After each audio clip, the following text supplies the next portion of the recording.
საქართველოს კომუნიკაციის ეროვნულმა კომისიამ დღეს მიიღო აბსოლუტურად უკანონო გადაწყვეტილება, როდესაც არაპროფესიულ გუნდს და საერთოდ წარმოუდგენელი კონცეფციით გადასცა სამაუწყებლო ლიცენზია. მაშინ, როცა გამოქვეყნდა მარეგულირებელი დეპარტამენტის მაუწყებლობის დეპარტამენტის აბსოლუტურად სხვა დასკვნა და იმ დასკვნაში თვალნათლივ წერია, რომ სამაუწყებლო კომპანია ჰერეთს ჰქონდა სრული უპირატესობა, რომ ეს ლიცენზია მიეღო.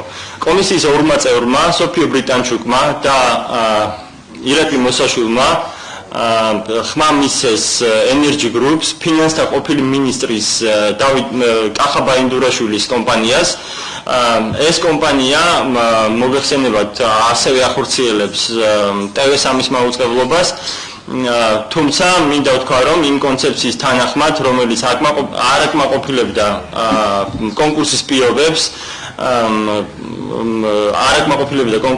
რატომღაც გადაეცა სწორედ აი ამ კომპანიას მაუწყებლობის ლიცენზია. პირადად მე, როგორც ამ კომპანიის მფლობელი, მოვითხოვ საქართველოს პარლამენტისგან უფლებამოსილება შეუჩერდეთ იმ წევრებს, რომელმაც მიიღეს ეს უკანონო გადაწყვეტილება.